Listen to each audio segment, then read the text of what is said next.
to another episode of Strictly Healthy. Glad you could join us.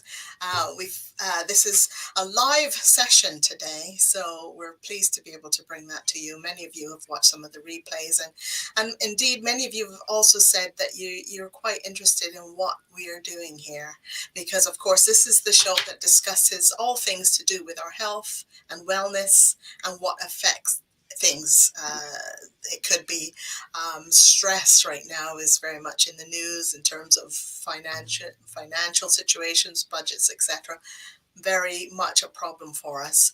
We're dealing with physical, emotional, mental, physical, sometimes stressful health, all those types of things, financial.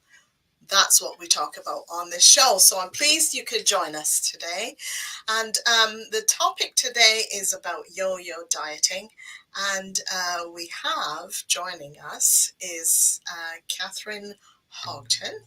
I hope I said your name correctly. Cathy is how most people know me. Cathy. If you say Catherine, I shall think I'm in trouble. Okay. I'm sorry I said that because okay, never mind. We won't go in there. Cathy Houghton, lovely to have you on the show. She is with Blossom Health, and we're going to talk a little bit today about yo-yo dieting. So we're talking about what works, what doesn't work, you know, why do we do yo-yo dieting, and why we should stop, basically.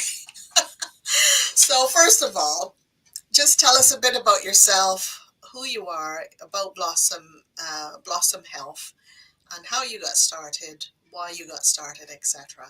Just share a little bit of that with us, please. Okay. So what I do is I'm an online coach. I coach women who are usually in the age group of about 40-ish to about 60-ish. So perhaps peri, post menopausal, and beyond as well. And I coach women around the areas of food, eating, wellness, reducing our stress response, and basically getting really well nourished and taking care of ourselves. I'm also training to be a personal trainer at the moment because I want to incorporate movement into what I do too. And my passion really is to help women find peace around food and eating and find balance in their well-being. So that's what I do really. So I'm a health coach that's chosen to specialize in the area of disordered eating in particular. And again, for that age group, and I'm also a weight loss coach.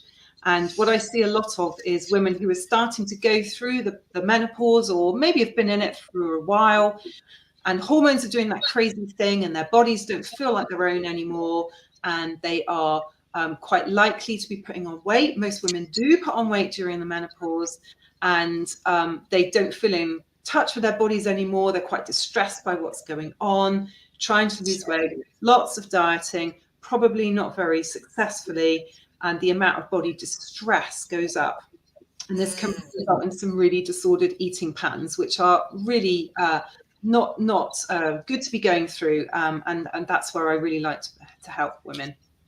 Okay, so we're talking about yo-yo dieting in particular. What triggers yo-yo dieting?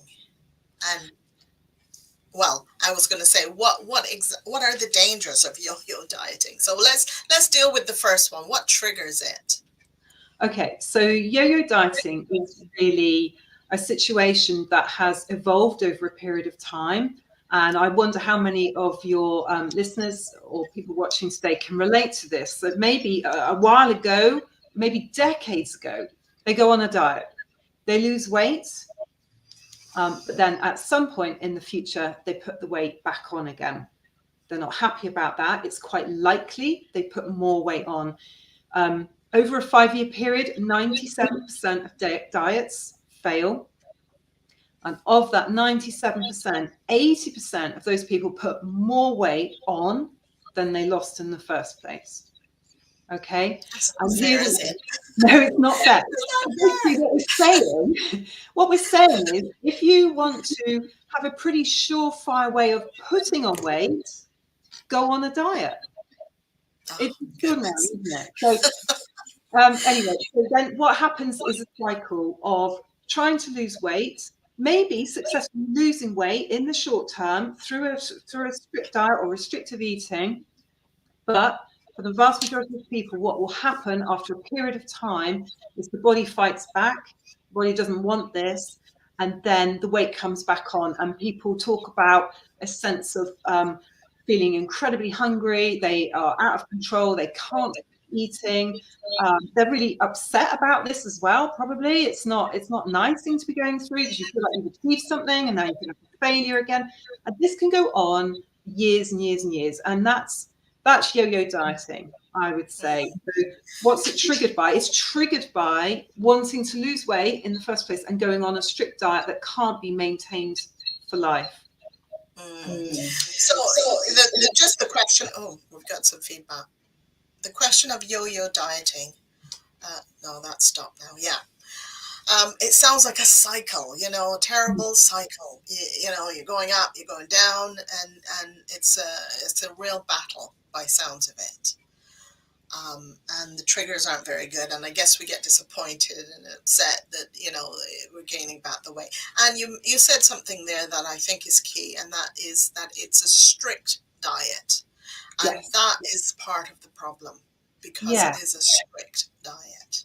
Yes. So, Because it can't be maintained. You might have heard women talk about I'm on a diet or I'm off a diet. And when they're on a diet, they feel in control. They might feel quite proud of that for a while. It might be familiar territory. They're used to being on a diet, no problem. But then there's a sense of being good. And that can only continue for a while. So perhaps you've got a woman who's dieted to lose weight to go on a holiday. And then she goes on holiday and she wants to reward herself for being good. Sorry, I can't stop doing that. It's really annoying, I know, but I don't know how else to describe that mentality around it. So yeah, I know what you basically, mean. and she goes on holiday and she thinks she deserves a treat. She's done really well to lose the weight, and so she comes off the diet and indulges in some shape or form. And I'm trying to say this objectively without any criticism or judgment whatsoever. It's really, really familiar territory to so many people. But then what happens is that you get back that taste again. They might think initially, oh, I'm just going to have a little bit of this and a little bit of that, and then I'll get back on the diet again after the holiday or whatever. But the thing is, that's really, really hard to do. Weight maintenance, I think, once you've reached your weight that you want to be, can be incredibly difficult. I think for some women that is harder than losing the weight in the first place, at least until you get into the menopause. And when you get to the menopause, that might change a little bit because it becomes much, much harder to lose the weight in the first place for many women. Why is it harder to lose weight when you get into that stage? Why? Okay, so several things can be going on at once. So a woman might be sleeping really badly. That affects our energy levels. We're less inclined to move around, exercise, number one. Number two, the menopause can increase our feeling of being anxious and stressed. And let's face it, the menopause for many women is the busiest times of their lives. They're really juggling. They might have older parents, younger kids, businesses, also. So stress and anxiety in many women are reported to be higher than pre-menopause. That means more cortisol in the body, the stress hormone, and that hormone over a period of time can tell our body to store fat. Okay, so less sleep, more cortisol. Next, the big one really is to do with estrogen. So when our ovaries go into semi-retirement and then retirement, basically the body still is looking for estrogen. We need estrogen all over the body, particularly the brain. It's really underestimated how much our whole body needs estrogen. But if you think about the brain fogs and the low mood that people talk about, that's the brain is suffering from lack of estrogen. Anyway, so when we can't get our estrogen from the ovaries anymore, quite often the body needs to find it from another source, and that source can be, for many women, around the middle. And this is why so many women talk about losing their waist and putting on weight specifically around the middle. And that is your brain actually being really, really clever, believe it or not, and telling your fat cells to store more fat there, because that is a source of estrogen.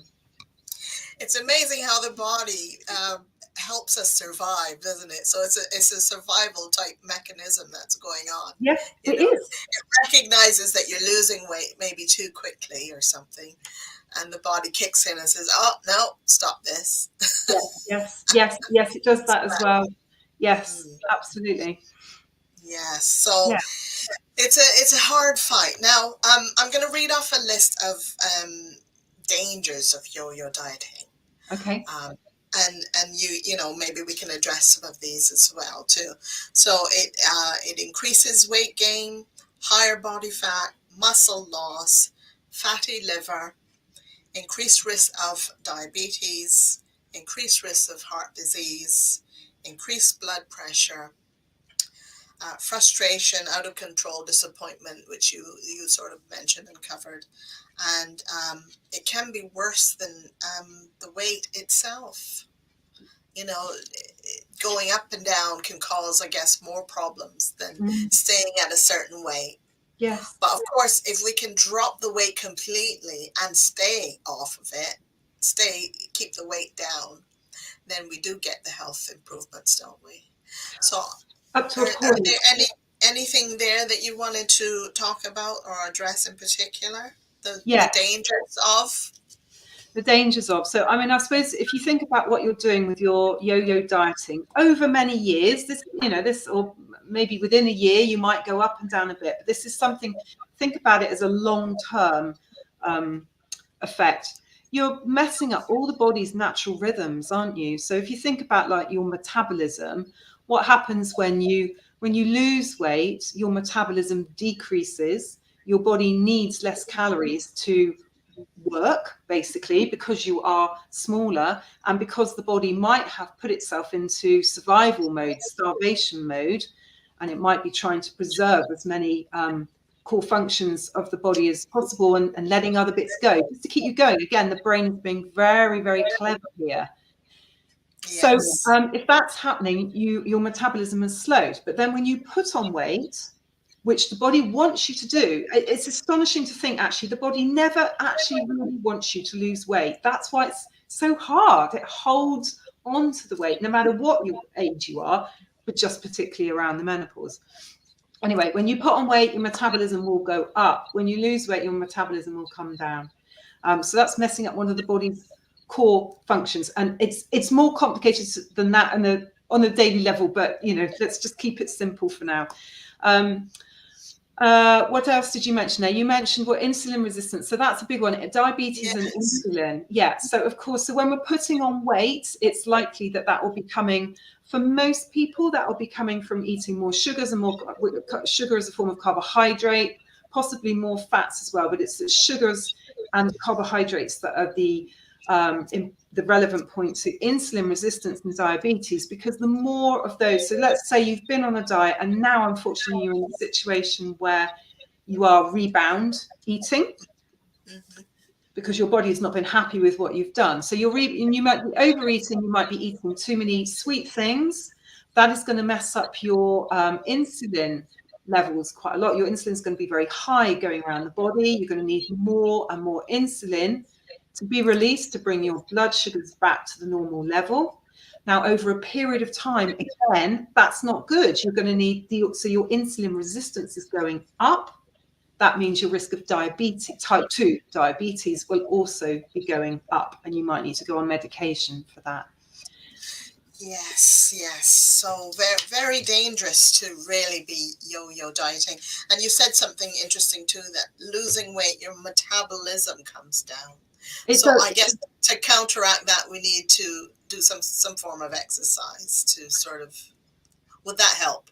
There's a balance there, yes. I mean, generally, a smaller person just every day will need less calories to survive than a larger person, and so your body will be burning them up at a slower rate as well. So, but you're right in that exercise does increase your metabolism. So there is a balancing act there, and I suppose it's about finding out what's right for you. And just to come back to something you said just now about all the weight coming off, I mean, yes, up to a point. We do know that there is a certain gosh, I don't really like the BMI scales at all, but there is a certain level around the BMI that is deemed to be healthier. Again, it's more complicated than that. Everybody is different, but I just want to say that being underweight is actually quite dangerous as well, and not healthy. So we all have this ideal of what being slim and healthy might look like, but actually for your body, if you've been in a bigger body for most of your life and you want to lose weight, you might perhaps not aspiring to be as small as some people think they want to be might be the best thing. Or if you get to that really little place, it might not be as healthy as you think. So we have to kind of reframe sometimes what we think the ideal should be, again, especially as we get older. You mentioned something there that I thought was interesting, regarding losing weight. Do our DNA, from the time we were born or we're in the womb and that sort of thing, is it already not prescribed? What's the word? Is it already designated what sort of size you'll be, and and the struggle you might have? Yes. With weight? Again, up to a point. So there's lots of different studies on this, and the research indicates that between 40 and 70% of our body shape is genetic. Yes. Well, so there's not a whole lot we can do, but there's still things that we can do. So we talked about what yo-yo dieting is and the dangers of it. So what is better? What can we do? Okay, so if we want to lose weight, then we want to lose weight forever. That's the key thing, isn't it? Keeping it off, sustainable weight loss. If that's what we want, then we have to make changes that we can sustain forever. There's no point doing something in the short term. So this is a bit of a shock that you can't go on a diet and then come off the diet and everything's okay. Unfortunately, it doesn't work like that. So what we need to do is think about how to make changes in our lifestyle that we can maintain, that we are happy with, that don't feel that can become habits quite easily, and we can keep them going really forever. And this might really be quite a lifestyle change for people.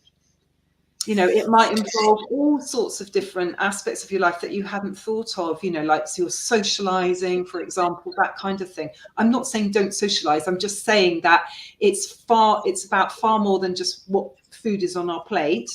And if we want to make this change for life, then it's got to be in a way that is peaceful, actually, not causing us angst or distress, and something we can maintain. Okay, well, can we drill down to specifics on what we can do to change our lifestyle? What sort of lifestyle changes can we make? Okay. Or what lifestyle changes to avoid? Can we drill down and be specific? Okay. All right. Well, I'll start with what we can do, I think. But I would like just to say, first of all, this is going to be slightly different for everybody listening. But let's just have a think about.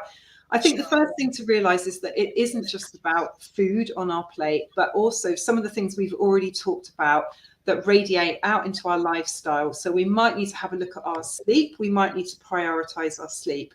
We might need to take a look at the way we manage stress to bring down those cortisol levels.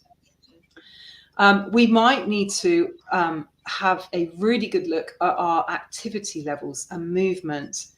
And I consciously don't use the word exercise here, because I know for many women that exercise is not something they enjoy or want to do. But I think we do need to say that on some level, moving around every day in some way is quite important. We've all become so sedentary, especially over the lockdowns. Many of us working from home. In some ways, a lot of people are quite happy about that. or maybe hybrid working. But when we're at home, we probably don't move around as much as when we used to go out and about and work in offices more. So stress, sleep, and movement are all really, really important. So I think they need to be taken into account here rather than simply just focusing on the food on our plate. Sure. I think the next thing is as well is that we seem to have evolved to a position now where taking time around our food doesn't really happen for many people now. So there is some statistic about, in the Second World War, they used to spend an extra hour and a half a day cooking compared to now, something like that. I forget the exact numbers, but it's quite extraordinary how short our cooking and eating window is now.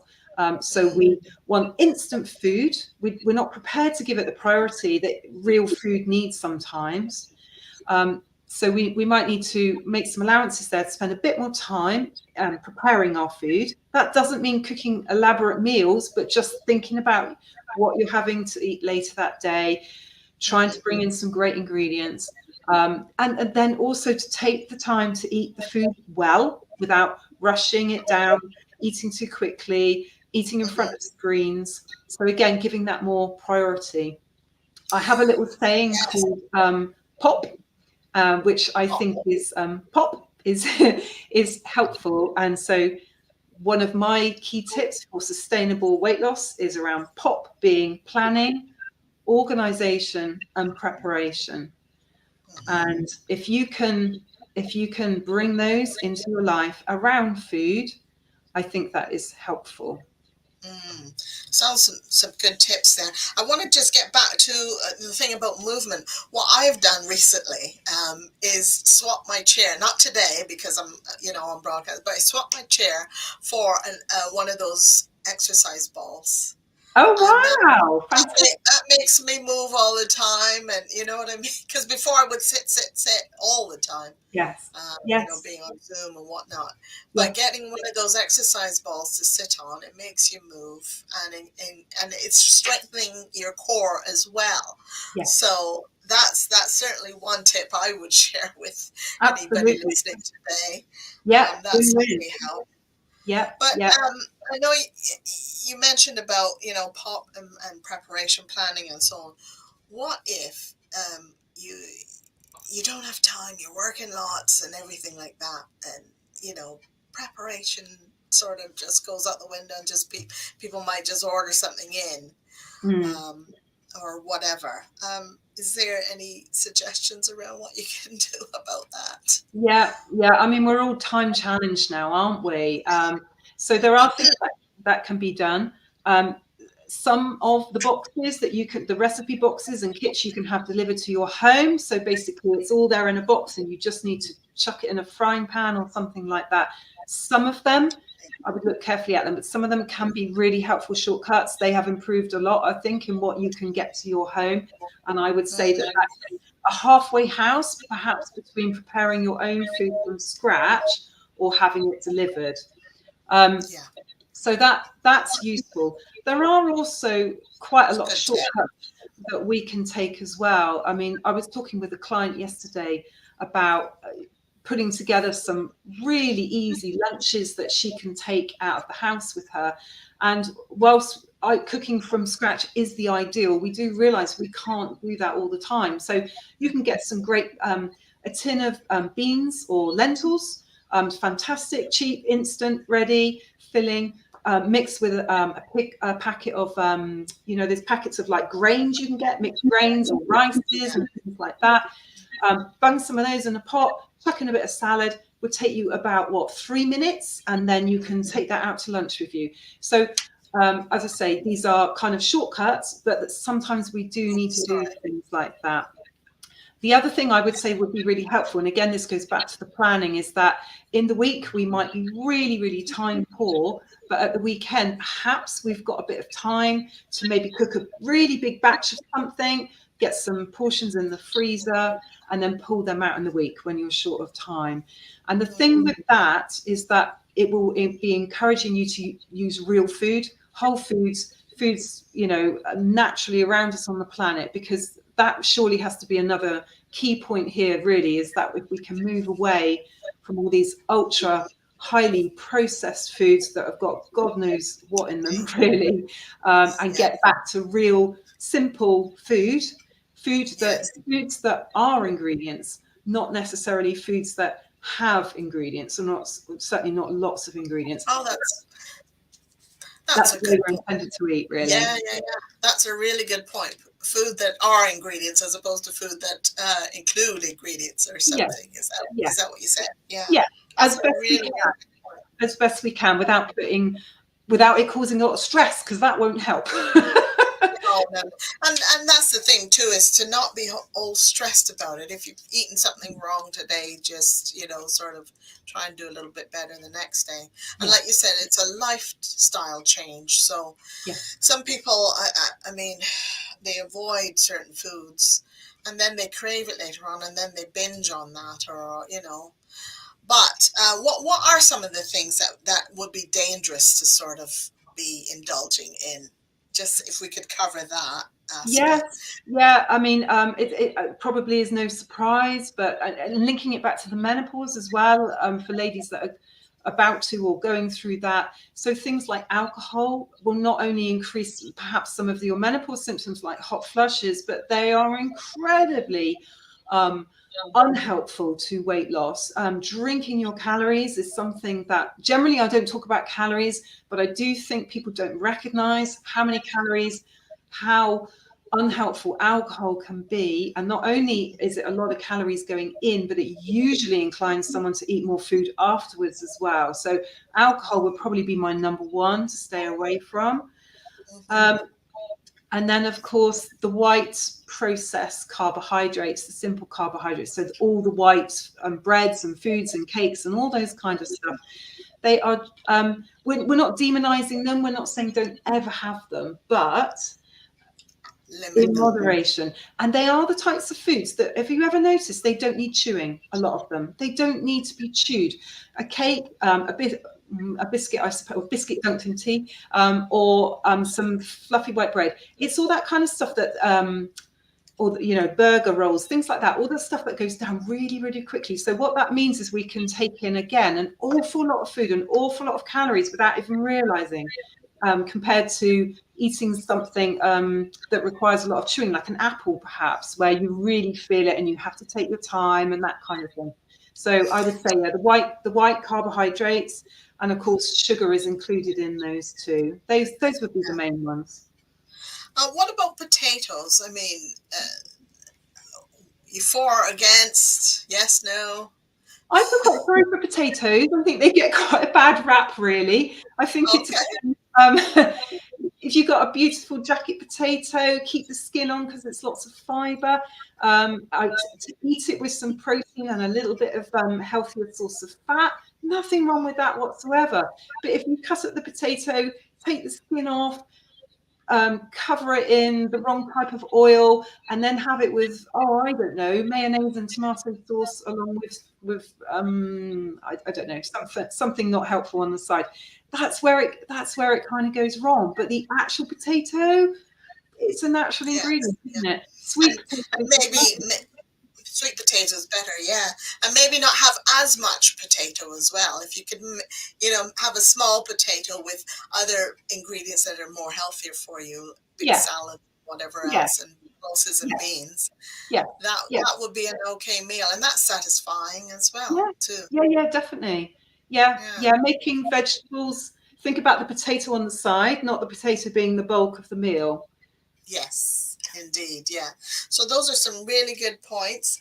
Um, I'm just going to read down a little list of things that we can avoid. And you mentioned some of these. So eating healthier foods, avoiding junk food, limit starchy foods, get some exercise and working out, getting good sleep, limit TV time, and just sitting and eating and watching TV and just gulping down food. Not good. So thank you so much, Cathy. That was Well, brilliant. You did thank very you. well in terms of sharing what points that we need to know and cover in this regarding yo-yo dieting. So that was very helpful. Thank you very much Well, thank you again. for having me here. You're more than welcome. So that was Cathy Houghton from Blossom Health Coaching, helping us with yo-yo dieting and why it's not a good thing and sometimes worse than having the weight on. So I would encourage you to watch this episode. I think it's very helpful, and there's a lot of information there to help us with our diets and just better health generally. So thank you for joining me today with Strictly Healthy. And again, we'll be back soon with another great episode that will help us in terms of becoming well and functional as best we can be. Thanks very much, and speak soon.